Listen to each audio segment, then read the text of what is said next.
नमस्कार दोस्तों, मैं रूपा शर्मा। नक्षत्र की सीरीज़ में अगला नक्षत्र जो लेके आई हूँ उसे पुष्य नक्षत्र कहते हैं। जिसे नाम से ही विदित हो रहा है, पुष्य नक्षत्र पोषण करने वाला होता है और ये बड़ा उत्तम योग होता है। और पुष्य नक्षत्र की अगर हम बात करें तो वो कर्क राशि में 3 डिग्री 20 कला से लेकर 16 डिग्री 40 कला तक रहते हैं। और ये कर्क राशि में चंद्रमा इनके स्वामी होते हैं। और नक्षत्र देवता जो होते हैं वो जुपिटर गुरु होते हैं। नक्षत्र के स्वामी शनि होते हैं। और जैसे कि हम जानते हैं, सभी को विदित है कि गुरु जो है वो देवताओं के गुरु थे। उनको देवताओं का गुरु माना गया था।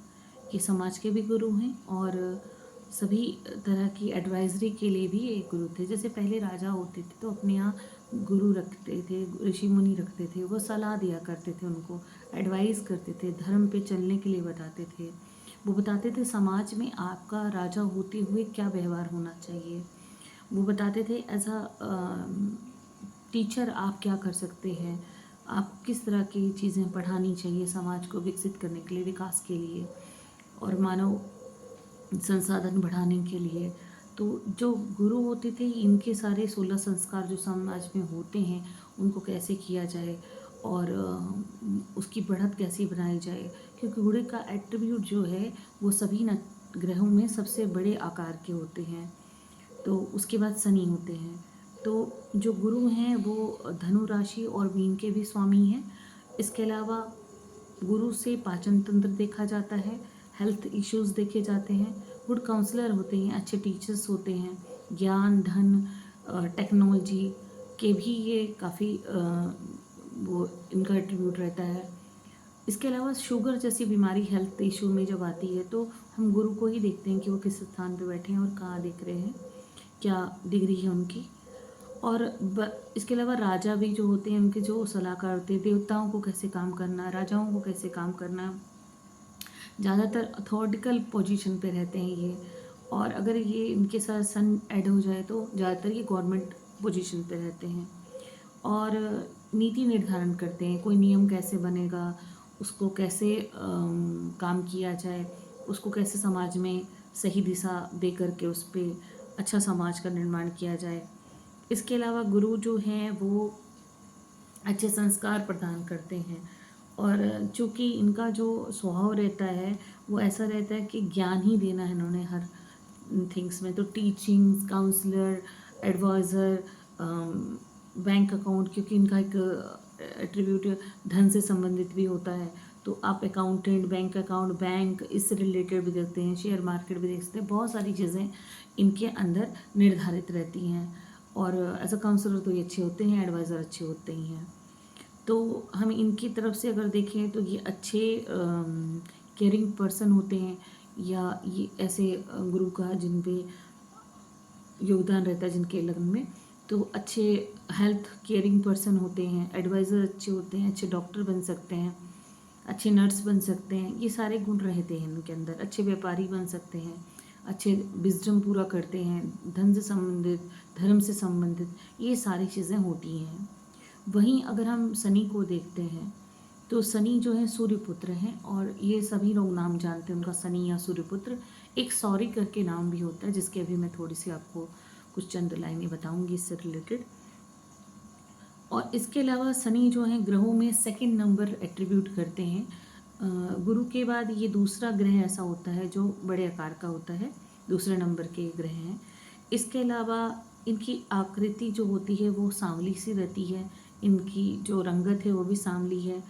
और ये जो है सूर्य की दूसरी वाइफ छाया, उनके ही पुत्र थे ये। तो ये थोड़े सांवले से होते हैं, यही कारण है। और सूर्य और शनि पिता पुत्र, क्या आपको पता ही कि नहीं बनता आपस में। सूर्य तो नहीं इनके शत्रु हैं, पर शनि को थोड़ी संशय रहती है इनको लेकर के और इस वजह से वो रहता है। लेकिन शनि जो हैं वो कर्तव्य निष्ठा के हैं, कर्मठ हैं।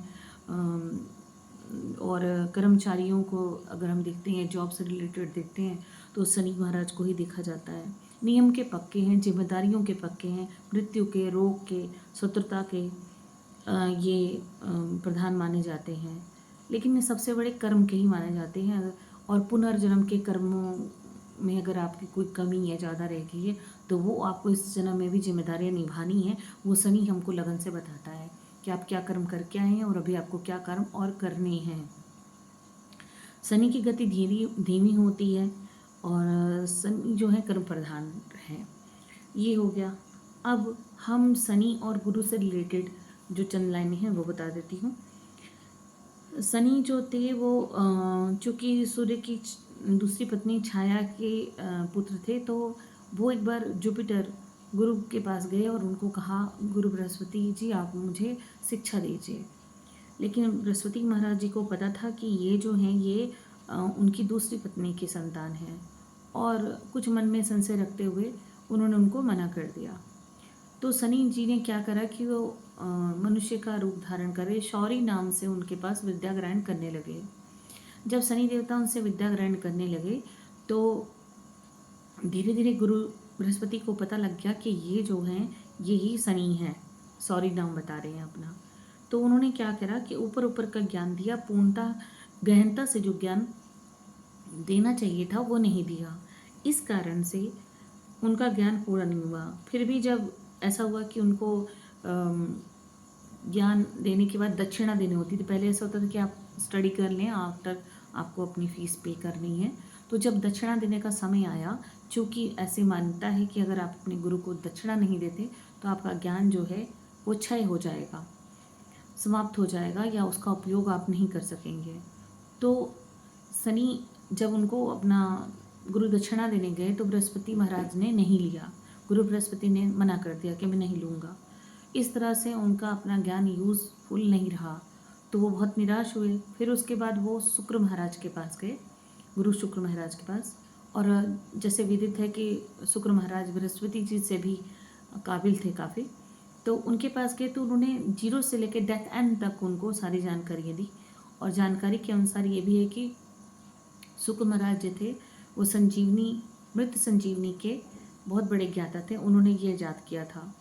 तो उसके बाद उनसे ज्ञान लेने के बाद शनि अपने कर्मठता पे आए, और जब कर्मठ बने तो कहा जाता है कि गुरु और शनि का ये रहता है कि ये एक दूसरे को क्रॉस एग्जामिन करते रहते हैं। जैसे गुरु का जो विजडम है वो बढ़ता रहता है, गुरु का आकार बड़ा है तो वो जहाँ भी बैठते हैं उसको बढ़ा देते हैं। जैसे हम सेकंड हाउस की बात करेंगे तो गुरु वहाँ अगर बैठे हैं तो वहाँ पर अगर शनि की दृष्टि आ जाए या गोचर में शनि आ जाए ट्रांजिट में, तो भी उसकी सुविधा को कम करते हैं। मतलब अगर धन से संबंधित कोई चीज़ है उसको गुरु बढ़ा रहे हैं तो उसको शनि कम कर देते हैं। उसी प्रकार 6, 8, 12 के भी शनि देवता होते हैं, तो वहाँ पर भी स्वामी होते हैं। तो वहाँ पर क्या करते हैं कि 6, 8, 12 में अगर शनि बैठे हैं तो गुरु वहाँ जा कर के उसको बढ़ा देंगे, शत्रु बढ़ जाएंगे। और अगर 8वें भाग में बैठे हैं शनि, तो गुरु वहाँ जाके जीव कारक हैं, तो वहाँ बढ़ करके 8वां हाउस मृत्यु का हाउस होता है, तो वहाँ पर शनि जो बैठ जाएँ तो अच्छा नहीं माना जाता। लेकिन अगर गुरु की वहाँ दृष्टि हो जाए या गुरु साथ में बैठ जाएँ तो वहाँ पर फिर वो क्या करते हैं, जीव कारक हैं तो वो जीवन को बढ़ा देते हैं, जीवित रखते हैं व्यक्ति को। ये लगन पर आधारित है। तो इसी तरह से जैसे जुपिटर जिसको बढ़ाते हैं शनि उसको घटा देते हैं। 6, 8, 12 में अगर आपके शत्रु बहुत ज़्यादा हो गए हैं और गुरु वहाँ बैठे हुए हैं तो उसको बढ़ा देंगे। लेकिन शनि वहाँ पर अगर दृष्टि रख देते हैं या शनि साथ में आ जाते हैं तो उसको वो कम कर देते हैं। तो ये सब चीज़ें चलती रहती हैं। तो अब यहाँ पर यही है कि जो दोनों ही धर्म पे चलने वाले हैं, दोनों ही कर्तव्यनिष्ठ रखते हैं, लेकिन दोनों का ही है कि इस कारण से ये चीज़ें क्रॉस एग्जामिन होती रहती हैं। अब यहाँ पर है कि इनके सिंबल्स क्या हैं। इनके सिंबल हैं पुष्प, फूल, तीर का मान, गाय का थन या सर्कल। तो यहाँ पर जो पुष्प है, पुष्प का एट्रीब्यूट क्या होता है, फूल का एट्रीब्यूट क्या होता है। फूल कभी भी अपनी खुशबू खुद नहीं ले पाता, अपनी योग्यता खुद नहीं चेक कर पाता, अपनी सुंदरता खुद नहीं भोग सकता। उसी प्रकार जो पुष्प है उसको ये है कि वो देवताओं पे चढ़ेगा, लोगों के काम आएगा, लेकिन खुद से वो यूज़ नहीं कर सकता खुद को। तो यहाँ पर ये चीज़ आगे, मतलब ये दूसरों के लिए करेंगे जो कुछ करेंगे, अपने लिए कुछ नहीं कर पाते हैं। ये दूसरों के लिए खुशबू फैलाते हैं, दूसरों को सुंदरता देते हैं, दूसरों को खुश रखते हैं, ये एट्रीब्यूट है। दूसरा है तीर कमान। तीर कमान क्या होता है, जैसे अर्जुन लक्ष्य भेदन करते थे, तो गुरु यहाँ पर लक्ष्य है, और तीर जो है वो है, तीर कमान जो है वो है शनि, कि वो पूरा कर्म करेंगे और वहाँ पर जाके अपने लक्ष्य को भेदेंगे। जैसे अर्जुन को केवल चिड़िया की आँख दिखाई देती थी, अर्जुन का पूरा शरीर कर्तव्यनिष्ठ था, वो कर्तव्य कर रहे थे अपना और लक्ष्य भेदन कर रहे थे, उसी प्रकार।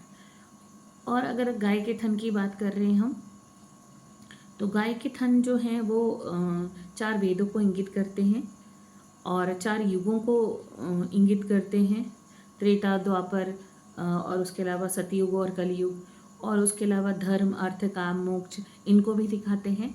और ये नेचुरल मदरी हुडिंग थिंग्स होती है। जो गाय होती है वो और उसके जो थन होते हैं वो हमारे नरिशमेंट करते हैं, हमें पालते हैं, हम इसलिए गाय को माता कहते हैं। इतने जानवर होते हैं, उन सब में सिर्फ गाय का ही ऐसा दूध है जो अमृत तुल्य कहा जाता है। इसके अलावा हम मानते हैं कि चक्र को मानते हैं, सर्कल्स को मानते हैं, हम मानते हैं कि पूरे ब्रह्मांड में सर्कल चल रहा है। तो ये जो ट्रांजिट होते हैं वो सर्कल के तहत ही आते हैं। सारे ग्रह, हर दिन ग्रह बदलते हैं, नक्षत्र बदलते हैं, तो उस दौरान हम देखते हैं कि शनि तो बहुत धीमी गति से चल रहे हैं, लेकिन गुरु चलते ही रहते हैं सर्कल्स में। सो वो एक अलग उनका एट्रीब्यूट वहाँ पर रहता है। तो ये सर्कल चल रहे हैं तो जीवन हो रहा है, जीवन चल रहा है, जीवन में घटनाएं हो रही हैं, कभी अच्छी कभी बुरी। मानस पर इसका बहुत प्रभाव पड़ता है, और ये वैदिक और ज्योतिष और अन्य सभी विद्याओं में बहुत ही कार्यरत रहती हैं, कारगर होती हैं। तो ये चीज़ें हैं जो हमें पुष्य नक्षत्र से मिलती हैं। जैसे पुष्य नक्षत्र में मानते हैं कि कर्क राशि के अंदर आता है, तो कर्क राशि जो होती है वो बहुत ही मदरिंग थिंग्स लेके आती है और बहुत ही वाटरिंग थिंग्स होती है। इमोशनल्स होते हैं ये लोग और काफ़ी डिवोटेड होते हैं किसी के लिए भी। तो ये नक्षत्र अगर कहीं आ जाता है और ऐसे इनके एट्रीब्यूट होते हैं, तो ये वहाँ पर क्या काम करते हैं, ज़्यादातर ये इमोशन होते हैं, इमोशनल वर्क करते हैं, और ज़्यादातर ये जो है जो वर्क करते हैं वो वर्क भी ऐसा करते हैं जैसे वाटरिंग थिंग हो गया, तरल पदार्थ हो गया, या टेक केयर हो गया, एनजीओ हो गया, नर्सिंग होगी, डॉक्टर हो गया, मेडिसिन हो गया, केयरिंग जिसमें हम ज़्यादा किसी की केयर करते हैं, वो सारी चीज़ें आ गई। अगर सिक्योरिटी जोन से देखेंगे तो ये सिक्योरिटी में भी आ गया, थोड़ा ज़्यादा होगा। जैसे ममता, मई माता अपने बच्चों के लिए क्या क्या करती है, वैसे ही ये थिंग्स रहती हैं। और इनके जो भावुक होने की वजह से ये ज़्यादा ध्यान रखते हैं कि संस्कार से बाहर ना जाए चीज़ें, इस पैरामीटर और जिम्मेदारियों से बाहर ना जाए। मेहनती भी बहुत होते हैं, तो ये सारी चीज़ें रहती हैं। और इसके अलावा इसमें एक चीज़ नहीं हो सकती, इसमें आप सारी चीज़ों की ओपनिंग कर सकते हो, कुछ और भी कथा कर सकते हो, पूजा पाठ कर सकते हो, कोई चीज़ खरीद सकते हो, सब कुछ कर सकते हो। सिर्फ शादी ब्याह नहीं हो सकता आपका, जिसको कहते हैं कि हम मैरिज थिंग्स, तो वो नहीं कर सकते, क्योंकि इसमें शनि और गुरु जो हैं एंटीपैथी कह सकते हैं एक तरह से, कि आमने सामने वाले होते हैं। दूसरा कि शनि, एक और है कि शनि को नपुंसक भी कहा जाता है, तो इस विवाह में कोई लाभ नहीं होता, क्योंकि विवाह जो हमारे संस्कारों के द्वारा बताया जाता है वो संतान उत्पत्ति का ही जरिया है। तो इसलिए इस नक्षत्र में विवाह नहीं किया जाता। तो होप कि आप लोगों को ये जानकारी ठीक लगी होगी। आज के लिए इतना ही। राधे राधे, नमस्कार।